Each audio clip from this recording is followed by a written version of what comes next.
Okay, welcome to the e-commerce masterclass. In the first section, I'm going to talk about branding and why it matters for your e-commerce business. Why you have to pick a niche. So a niche is how you differentiate yourself. If you're trying to sell everything to everyone, you're competing with Amazon, you're competing with Walmart, and these guys will always beat you. They have huge infrastructure and they will always beat you on price and on trust. They have economies of scale, right? They could place, a million unit order and get a much cheaper price than you're ever going to get, right? And people already trust Amazon. You can't compete with these brands. You have to stand out. And the best way to stand out is by picking a niche and dominating that niche. Next, the second rule of picking a niche is build around a person, not a product, right? Products can come and go, but brands last. If you build your business around a certain product, other brands can copy that product and your customers have no incentive to stay with you, right? Because a product will come and go. I could sell a pen today, but tomorrow somebody else can sell that exact same pen for cheaper or to their own customer list. My business is gone. Whereas if I build around a person, I can sell them anything. I can sell them a pen, I can sell them a water bottle, I can sell them absolutely anything. That's why you should build your brand around a certain person. This could be, a dog lover, a cat lover, somebody who trains boxing. Find someone that you can build your business around. Next, how to pick a niche. This is simple. Don't overcomplicate it. Do something you're interested in slash involved in or something you have expertise in. E-commerce is a very research-heavy business model. You need to understand your customer. And the best way to do that is to either be your customer or be involved in that, in that certain niche. And if you want, a list of niches that you can research, you can check out this link here. We have it in Hustlers University too. Next, how to pick a product. So, the product criteria, you need to pick a winning product. To pick a winning product, there are certain factors that you have to look for. The product has to be unique. The product has to have a wow factor, so it can, stand out in the newsfeed and make someone stop scrolling. Next, it has to solve a problem or add value. Look, people buy things that add value to their lives. So your product can't be, it has to have a functional benefit for your customer, right? Next, it has to be easy to explain. People must be able to look at it and say, okay, I understand this product. If it's too complicated, people won't buy. Confused customers don't buy. Next, you need something that's lightweight and easy to ship. A big part of your expenses in e-commerce will be shipping, right? This could be, if your product costs $5, it might cost you $5 to ship the product. And finally, you need high margins, ideally 70% and above. It's the reason you need high margins is because you can't build a business without margins. You have a lot of expenses. You have to pay shipping, you have to pay Facebook ad costs, employees. So, you need high margins. Next, how to find products. This is simple. Think about your ideal customer and think about what they're already buying. Write down 5 to 10 products that they already buy. Then you should research Amazon, AliExpress, and your competitor websites. So I'm going to show you an example of this right now, a boxing brand. So the first thing we want to look at is what do people who are interested in boxing already buy? Do you have t-shirts? You have hoodies? You have boxing gloves? You have hand wraps? You have resistance bands, training balls, boxing bags, online courses, ebooks. So you should create a list of the products your customer already buys. And then you should go through each product and think, what could I sell? How can I differentiate myself? If I was to do t-shirts and hoodies, clothing is a very hard category. How would I differentiate myself within clothing, right?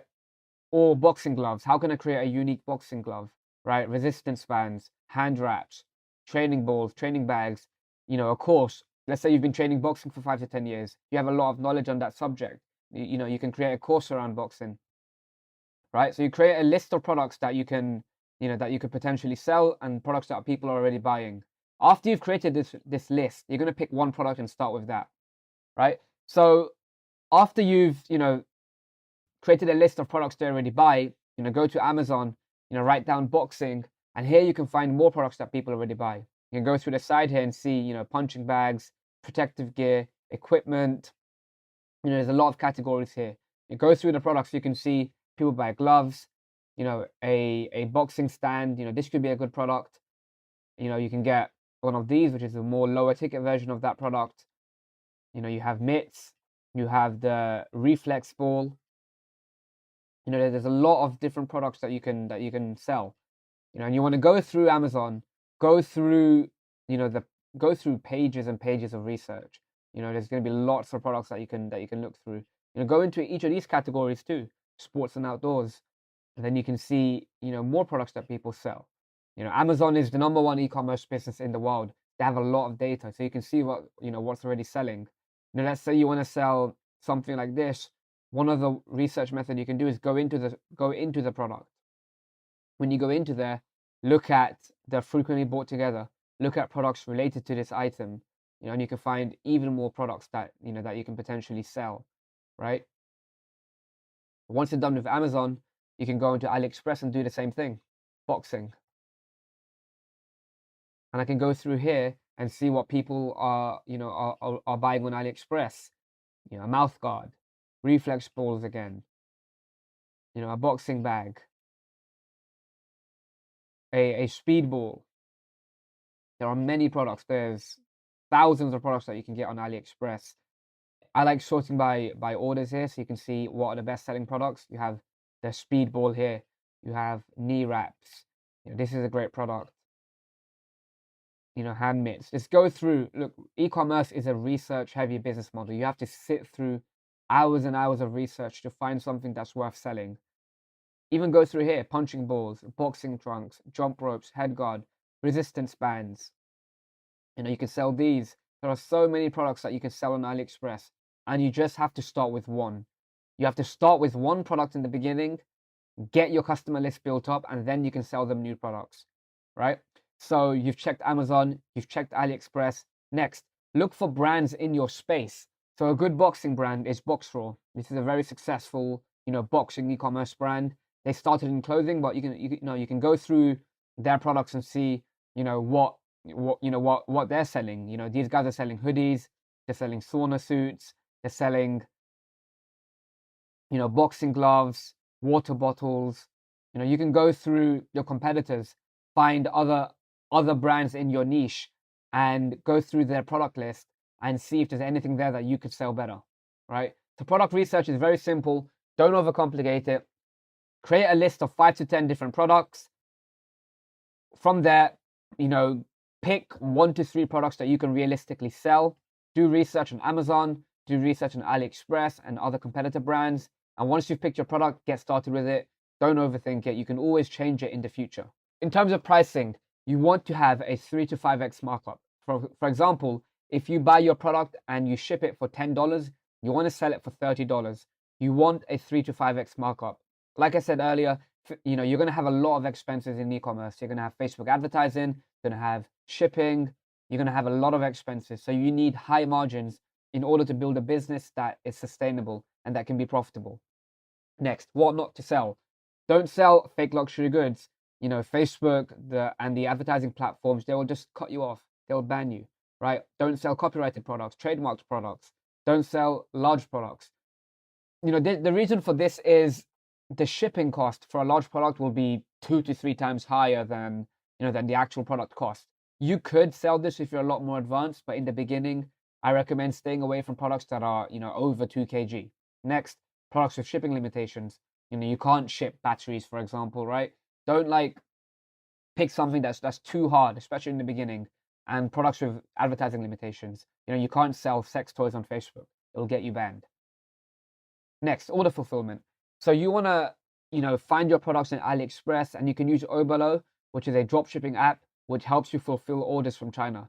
The issue with AliExpress is you have a 2 to 4 week delivery time, and most customers won't be happy with that. But it's a good way to test products.